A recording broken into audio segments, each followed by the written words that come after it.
On June 24th, yesterday afternoon, actually just before noon at 11:54, McKeese Morris, 30 years old, was traveling westbound on New Tampa Boulevard from Bruceby Downs. A witness observed him make a U-turn. After he did his U-turn, he purposely drove off the road. He went across traffic over a grass easement onto a bike path and ran over 3 people. We had Pedro Aguirreberry and his 2 sons. Pedro, 42 years old, died. His son, 8-year-old Lucas, sustained injuries, and 3-year-old Bennett had some minor injuries. You can just imagine the scene yesterday. It was clear that he purposely knew that he ran these people over. The father was pulling the one kid on a bike, and the other one was on his bike. They had helmets on. There was, it was very clear that he ran these people over and knew that he had run them over. He intentionally drove his 2008 red 4-door Dodge off the roadway and onto the grass, over the grass easement, onto the bike path. At no time did he stop to render aid or assist the victims. A witness was in traffic on New Tampa Boulevard behind the defendant and witnessed the defendant accelerate and drive over the victims. He then fled in his car from the scene, and thankfully later an alert citizen saw the car and called the 911, and the Hillsborough County Sheriff's Office assisted in this investigation. I'm extremely grateful to the citizen that called 911 and the Hillsborough County Sheriff's Office. I thank Chad Chronister, the sheriff, for their assistance in helping us bring this person to justice. His vehicle had plastic taped on the front windshield to conceal the damage that was done. He was located at his parents' house and transported to police headquarters for questioning. He was charged with several crimes and booked into the Hillsborough County Jail. You have any questions?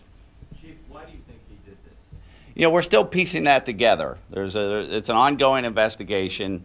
You can imagine the situation at the scene for the first responders yesterday, and for the, I feel for the family, and we're still piecing together why he did this.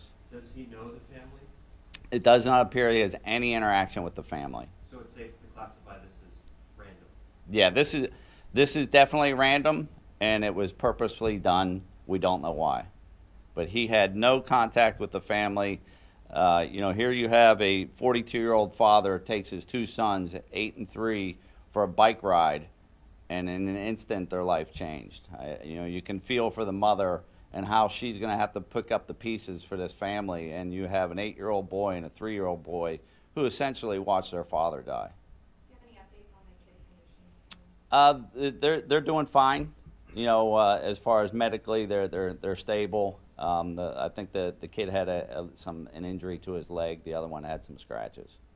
Chief, these charges are premeditated murder and 2 attempted premeditated murders. What's the basis for that premeditation? Well, he purposely does a U-turn and purposely drives off the road, according to witnesses, and struck this family for no apparent reason whatsoever. We've come across some social media accounts that appear to be linked to him, that appear to have some pretty disturbing content on them. Are you aware of this? Yes, we are aware of that. That's part of our ongoing investigation. Can you confirm that those are his accounts? Yeah, that's his account. That's him in the video, at least, whether it's his account, but we can't confirm, and we're aware of that. It appears that some of them may have been made, some of those posts, those videos may have been made before this incident and then afterwards. Yeah, there's going to be a lot of things he's going to have to answer for, and that's part of the investigation. Can you describe what's in those accounts, what's in some of those posts that has caught your attention? No, I don't. Our investigators are looking into it, but that's all I can comment on that. Did he admit anything to you? Did he talk to detectives, or did he kind of say he doesn't want to say anything? He didn't give a complete explanation. He does admit to. He didn't give us a complete explanation as to why. To get to that level of premeditation, would that not have been possible without the witness accounts that you had? Yeah, we needed the witnesses to tell us. We had several witnesses that came forward and assisted with us.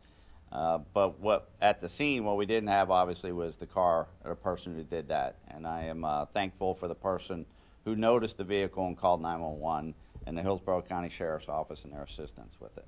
We had a lot of pieces to put together at the scene, and the investigation goes on. But you know, when she talked about the Instagram videos and all that stuff, we're looking into his background and see what would motivate him to do something like this.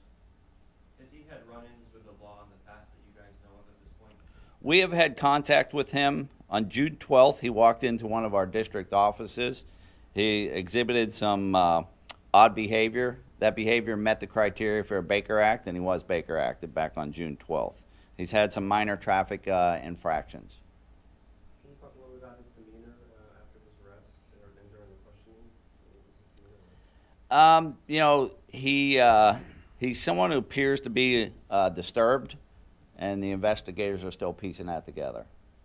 You know, I have to be careful what I say as the investigation unfolds, but what type of person would purposely run over a family that was, you know, just bicycling down a bike path?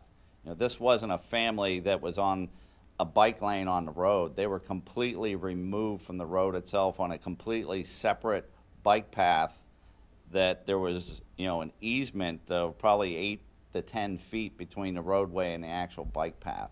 And so he crossed oncoming traffic, a lane of oncoming traffic, went over a grass easement onto the bicycle path. This was not someone who just veered off the road and was distracted driving. This was purposely done.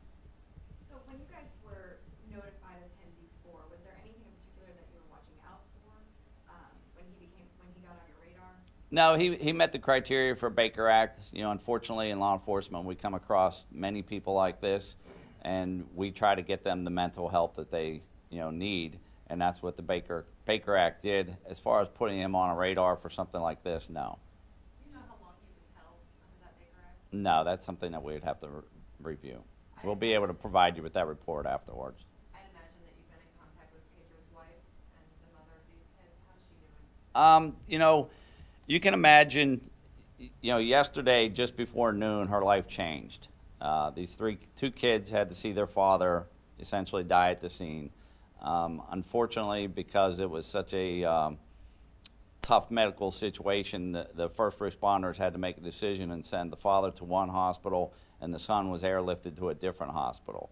So if you put yourself in her shoes, you know, she's at one hospital with her son, and her husband is at a different hospital, and he doesn't make it.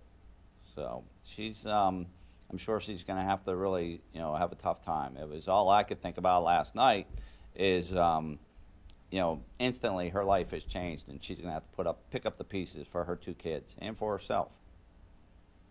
What do you make of someone who would do something like this? What's your thought on this kind of behavior? You know, it's really hard for me to fathom somebody doing something like this. And usually what I try to do is I try to focus on the victims and their families and how they're going to pick up the pieces, and not really focus too much on the person who did it, because I don't think they deserve the recognition or anything like that. Chief, seeing some of these social media posts that go on for months, and they're, in my opinion, increasingly disturbing to the point where this weekend it looked like he was making a lot of threats. If you're the family of someone like that and you're aware of things like this, what do you say to the people around him? Because he has, it seems like, a big social network that may have seen this content. Yeah, I think the people that are part of his social network need to notify the authorities. You know, we obviously as law enforcement, we can't monitor everyone that's out there. Somebody had to know that these posts were out there. I'm sure somebody saw them, you know, but I'm not interested in blaming somebody for not coming forward with it. You know, he ultimately is responsible for his actions. But I do think it's a valid question, a valid point, that when you are following other people on social media and they're putting these type of videos out there and it's disturbing, you need to contact us and let us know what's going on. And I think we're starting to get better at that. When we have, you know, school threats, students and parents are stepping forward, but we need that to happen across the board. Do you think it could have been prevented if someone had spoken up? You know, that's difficult to say. You know, it's an active investigation. We don't know what other people knew. So, you know, it's hard to say, you know, I don't want, you know, his actions, he's responsible for his own actions, not other people failing to call us. All righty, thank you.